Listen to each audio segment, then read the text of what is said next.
Hey guys, welcome to our video on rotational dynamics and moment of inertia. So, it's going to be a very short one, which I hope enjoy. So, earlier in the year, we saw that a force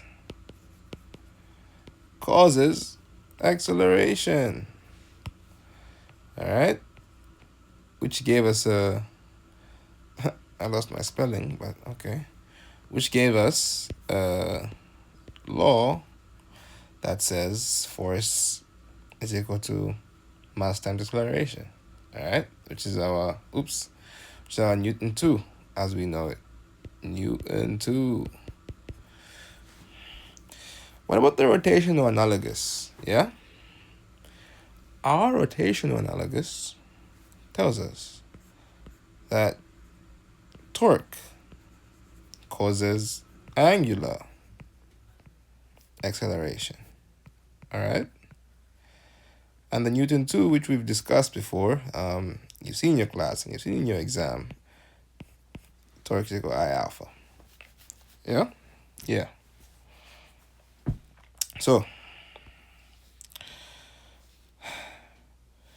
we can derive this Newton 2, all right? We can derive the Newton 2 by looking at the relationship of the tangential acceleration and the angular acceleration. So imagine I have this this wheel, a sort of wheel at a pivot point, right?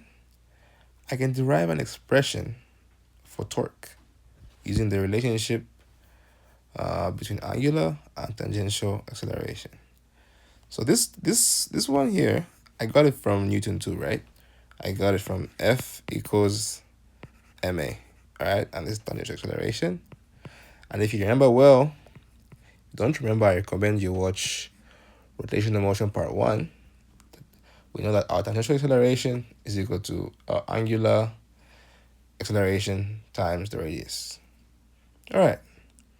So I'm gonna start by just deriving an expression for the angular acceleration using these two equations. Yeah. So if I say F equals ma, I can I can divide by m on both sides.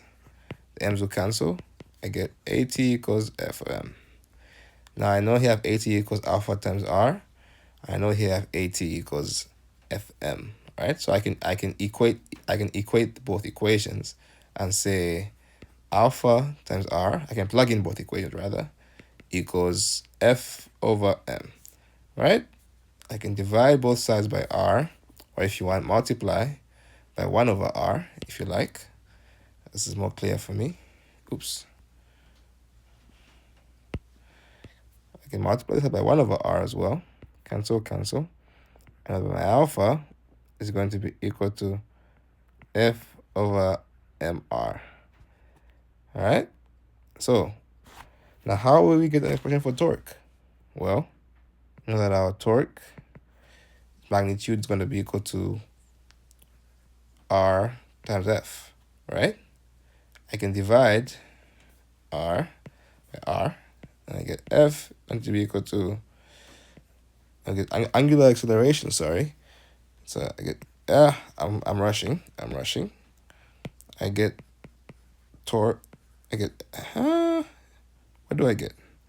I get F is equal to torque over R. Yeah, cool. And from there, I plug this in for F now. Torque over R is equal to M over R. This is basically the same as saying alpha equals 1 over mr times torque over r. And I can just multiply the denominators, and I get my expression. Alpha equals torque over mr squared. All right? I can cross multiply, and I get torque is equal to alpha mr squared. And we have an expression for torque. Yeah. Yes, and this is our expression for torque. So let's try to analyze the system we have here. Yeah. So let's calculate the net torque. Calculate the net torque. So the net torques is just the amount of torques in the system. Yeah. And oh, I forgot to draw my force vectors on this drawing. So let's say I have force 1, force 2, and the force 3. Yeah. So so the forces times the R's will be equal to a torque, as we know. Torque equals Rf. So I can just simply say, hold on, sorry, I can simply say torque 1 plus torque 2 going to be plus torque 3. The net torque is equal to, when I plug in these expressions, this will be M1 R1 alpha plus M2 R2 alpha plus M3 R3 alpha. All right, that's going to be equal to the net torque. Now, if you remember, in a rigid body, the angular acceleration is the same at all points. All right, so that's why alpha has no subscript. It's the same at all points. So we can take the alpha out, and then now we're left with a statement M1 R1 plus M2 R2. I don't know, I have capital letters, I'm sorry. It's a mistake, but it will still work. M1 R1 plus M2 R2 plus M3 R3. This is what we call the moment of inertia, I. All right. So in this case, actually, let me be a bit slower. If I use the summation notation, I say I is going to be started at 1 and at 3. It's going to be mi r1. This expression here, the sum of all the products of the masses and the radii, is going to be the moment of inertia. So that's how we can derive our expression for torque. So now, inertia versus mass. Inertia is the rotational analogous of mass. Yeah. So what's the difference?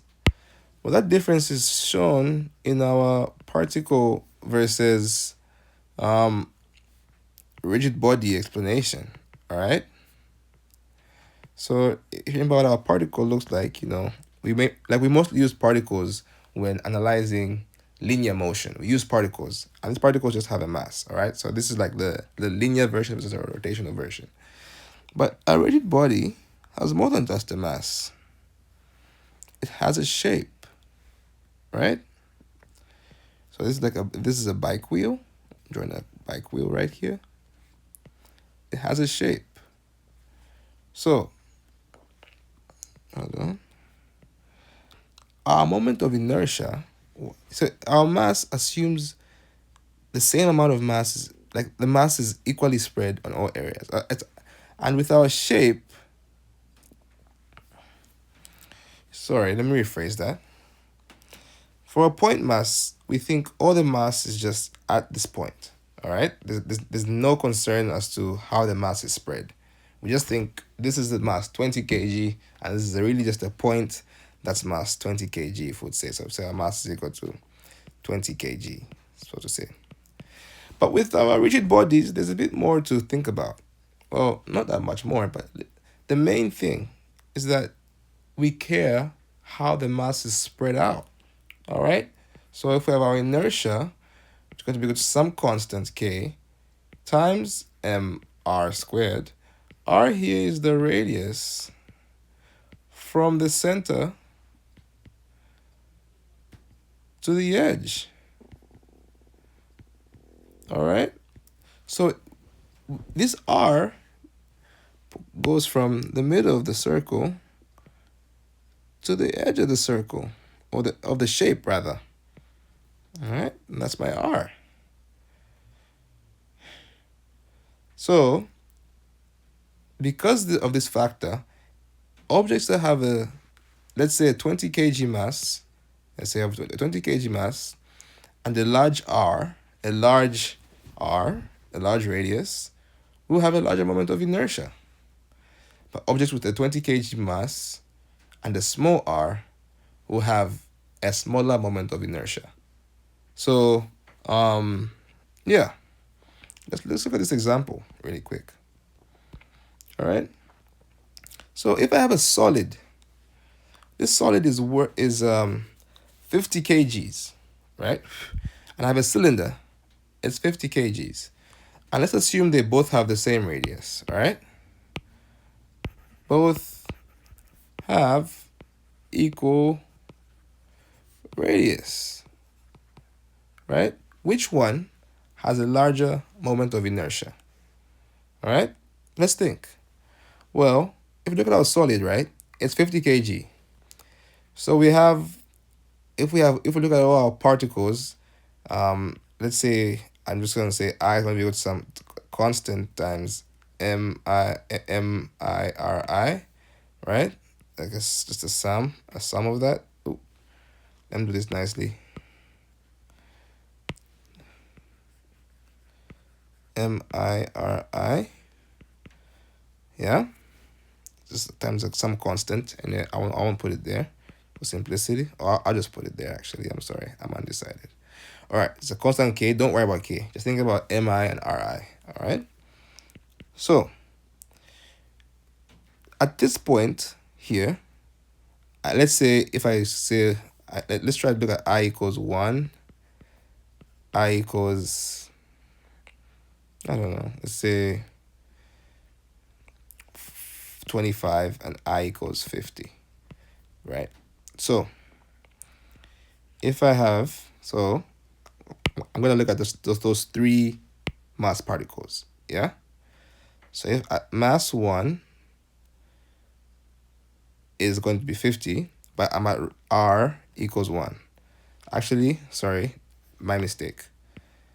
Let me not call these i's. Let me just call these radius. All right, radii. So R1, R2, R25, and R equals 50. So at close to the center of the circle, we'll have R equals 1 times m. All right, and if we go to the halfway point of the radius, we'll have m1 times R equals 25. If we go to the end of the circle, here I'm assuming R for both R's have a radius of 50. It's going to be, this is m2, m3 will be 50. And I'm just showing you this as an example just to show you how it's distributed. But for this cylinder, let's say if R is 50, right? That means all my mass particles will have a radius of 50. So thus, the cylinder will have a larger moment of inertia because of how far most of its mass is spread from the center, from its center. All right, I hope that makes sense, guys. What really makes the difference is this: how spread out is the mass. If you remember the example in class that Mr. Bailey gave, Wiley was holding dumbbells and went on a rotator, I'll call it. She was spinning, and she spread out, and she spread her arms out. Yeah, when she was spinning and her arms were out, she was spinning slowly. That was because her angular acceleration was low. So if I have my formula here, hold on, I got my torque equals I alpha. My angular acceleration is going to be torque over my inertia. So if I have a large inertia, I have a slow angular acceleration. So when Wiley had her arms stretched out, her angular acceleration was slow. But as she brought them in, her R decreased. Her R decreased. If we assume inertia is going to be 1/2 mr squared, for example, her R got smaller, and thus the inertia got smaller, and thus angular acceleration got faster. So, yeah. So that's the conceptual part of the rotational motion, really, and what's left to solve problems, and which what I hope to do on Monday as we get back. So, problem solving strategy for rotational motion problems. Number one, identify what object is rotating. Identify its axis of rotation. Calculate the distances from the axis of rotation. So yeah, like if we have the axis of rotation is like this pole here, right? And I have a ball, right, rotating. So I say calculate the distances from the axis of rotation. So calculate the R, right? Identify what forces are causing the torques. So if this is accelerating in this direction, if that's accelerating in that direction, then a force is causing it. So identify that force, and then calculate the torques. Use the net torques, torque 1, torque 2, torque 3, however many torques are there, and apply Newton to. So really almost the same thing that we've been doing. I hope this review was helpful, and I can't wait to see you guys soon. Bye.